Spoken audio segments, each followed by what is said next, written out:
100.5. ¿Cuántos son realmente los desvinculados en educación? Hay muchos datos y un griterío por doquier. Si alguien tiene información precisa, pues que la aporte.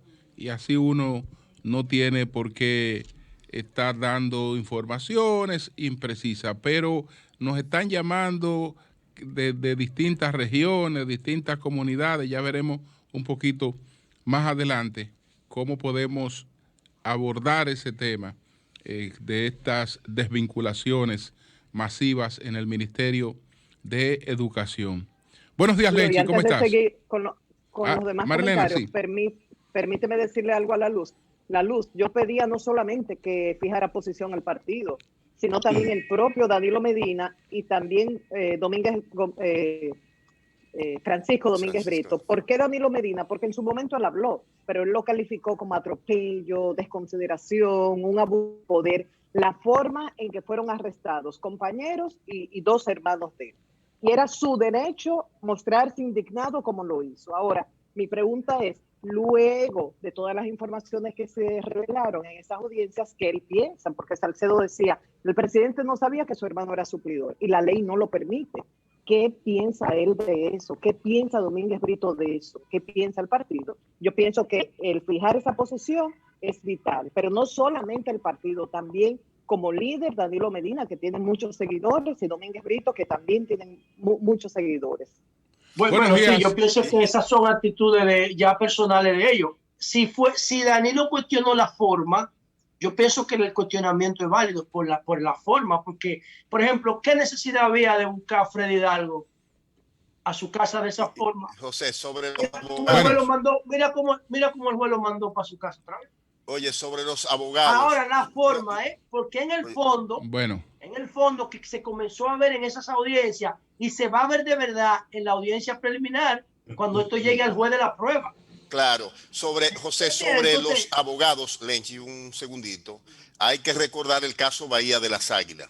No es lo mismo cuando tú tienes una estructura jurídica trabajando con un propósito determinado y con objetivos coherentes de búsqueda que un ministerio público que está desbordado en sus capacidades. Es decir, que las medidas de designar abogados para perseguir, recuperar patrimonio público en mano privada, yo la veo tan correcta como fue correcta en el momento de que el presidente pero Medina, que lo dejen abierto, que todo el mundo pueda participar, no pero solamente yo creo que no, nada más abierto, más abierto que lo que el presidente anunció. Habrá un portal. Me interesa que continuemos con los comentarios y que cada quien fije su posición.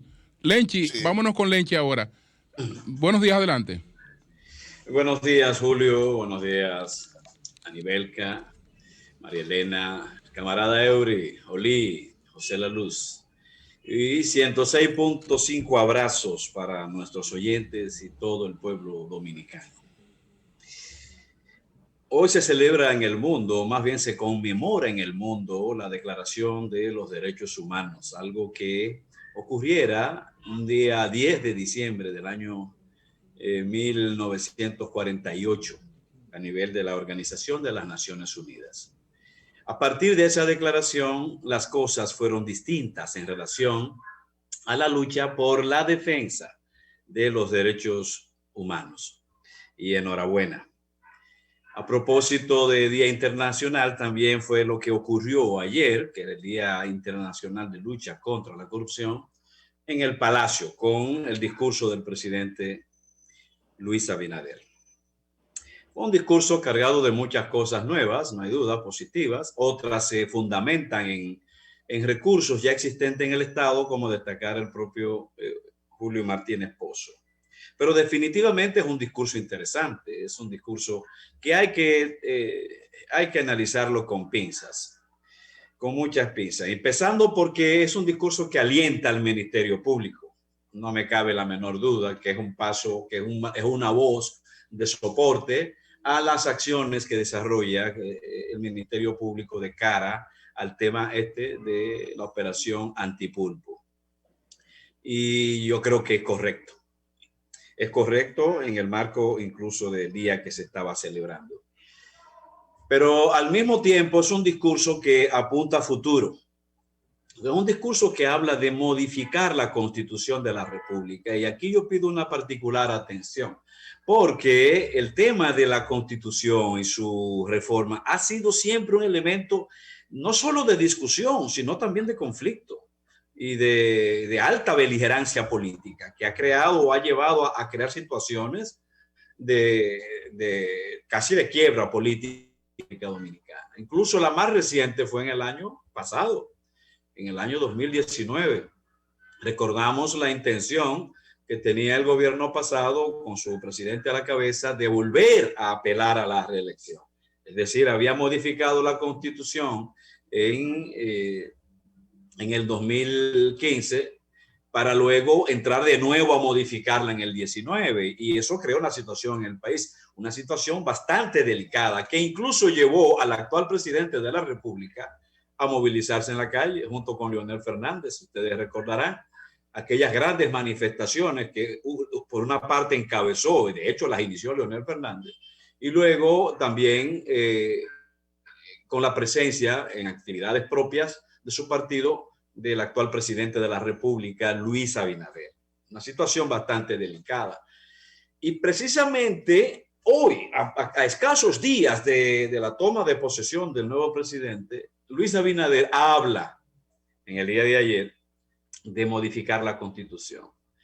Y creo que es una salida inteligente, señores, una salida inteligente del presidente, porque está haciendo algo con tiempo ahora, donde nadie va a poner en cuestionamiento el interés de él de ser de nuevo presidente. Es decir, él está planteando la modificación de la Constitución, no con el tema de la reelección como elemento principal, que es lo que ha motivado los grandes conflictos políticos en República Dominicana.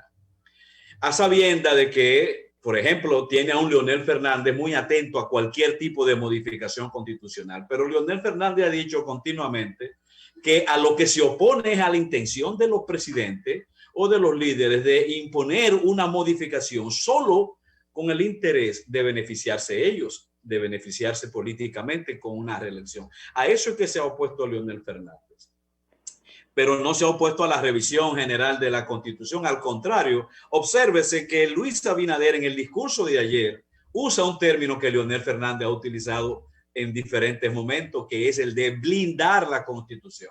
Leonel Fernández habló de blindar la Constitución en el año 2015, a propósito de la intención del presidente de entonces, Danilo Medina, de lograr la modificación que efectivamente se logró para la reelección, que finalmente se hizo un hecho.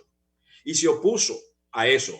Y fue justamente ese discurso lo que llevó, recuerden ustedes, al pacto de Juan Dolio.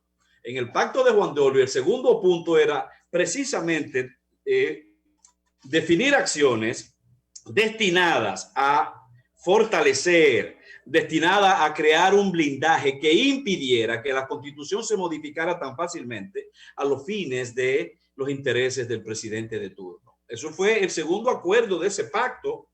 Más luego, días después, Leonel habló de blindar la Constitución, hacerla más rígida para impedir que esos propósitos individuales se impusieran en contra de los principios democráticos y de estabilidad institucional. En el año pasado, Leonel de nuevo vuelve a hablar de blindaje de la Constitución. Y hoy, en el año 2020, en boca del presidente de la República, se habla de blindar de nuevo la Constitución.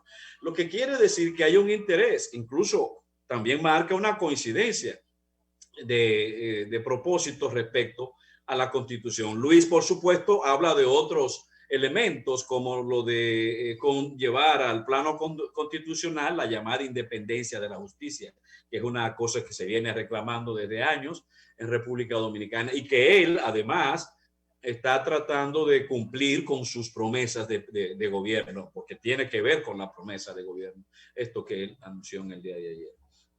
Pero vuelvo, insisto, es algo inteligente en la medida en que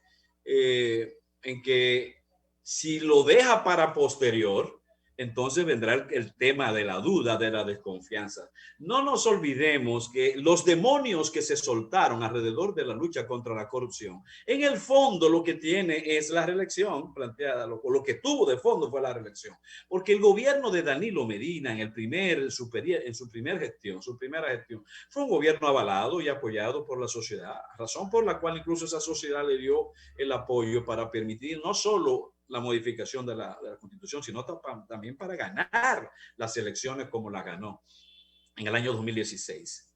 Sin embargo, hoy se discute el tema de la corrupción, pero en el imaginario de la gente, en el imaginario popular, está la idea de que todos estos elementos desbordantes de corrupción que vivimos tenía como epicentro la intención del presidente y del gobierno de reelegirse de nuevo en las elecciones recién pasadas, y que finalmente no fue posible gracias a la movilización popular y a un acuerdo general nacional político en contra de ese propósito. Entonces, una salida bastante inteligente conforme a lo que han de ser la salida futura, las discusiones futuras.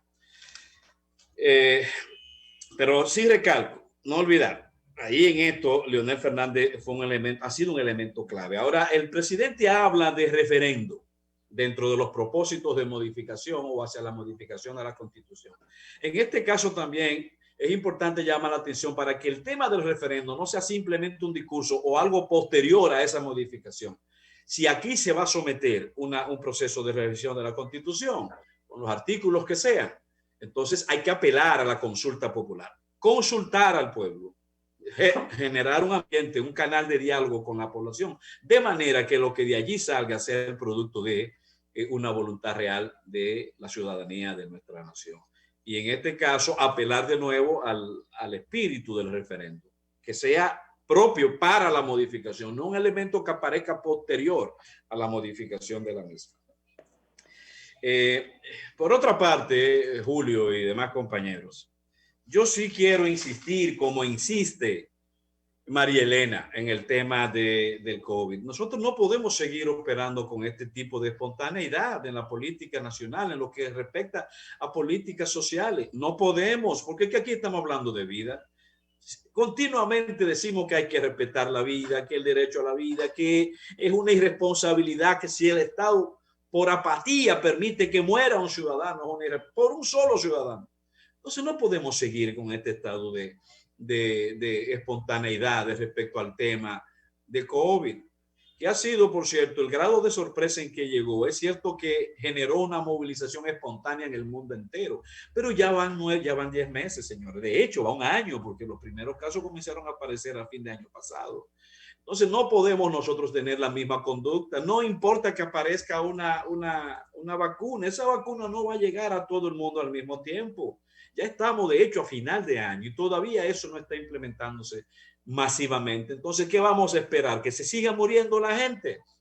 Necesitamos respuestas. Y en este sentido, yo creo que hay que tomar actitudes que nos lleven no solo a ver que mañana se va a resolver, porque estamos siempre pensando en el mañana. No, hay que pensar en otros dispositivos más permanentes. A nosotros nos van a llegar 600 y pico de vuelos.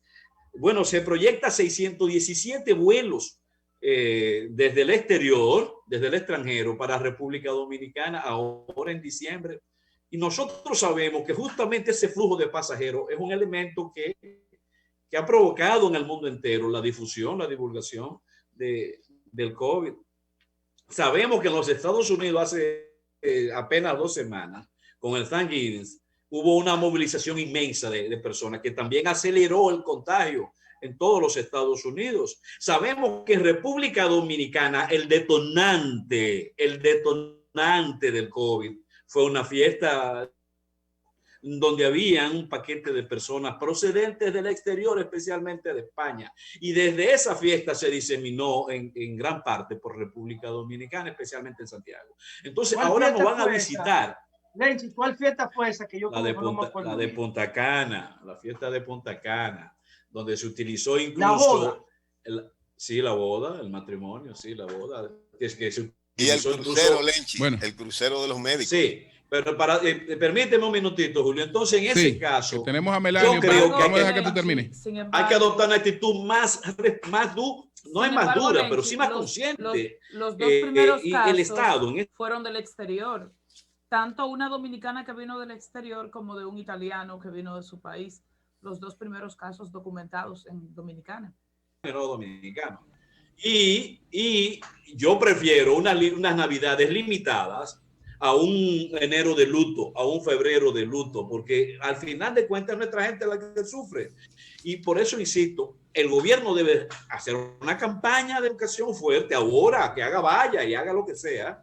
El gobierno tiene que dar más la cara, porque me preocupó eso del ministro ayer, de que se va a flexibilizar, pero por Dios, cuánta incoherencia. ¿Cómo que se va a flexibilizar? Si los casos no es cierto que estén en picada, no lo es, y será peor. El ministro es lo que hacía el anterior, en ese, Julio. El anterior ministro dio la cara siempre, aunque se viera como un show, pero proyectaba autoridad, proyectaba interés. Este ministro tiene que asumir eso, entiendo yo, llegar a las poblaciones, a las sociedades, a los barrios, a organizar los comités pro salud de la gente, que la gente sean los líderes comunitarios, juegan un papel más destacado en esta lucha.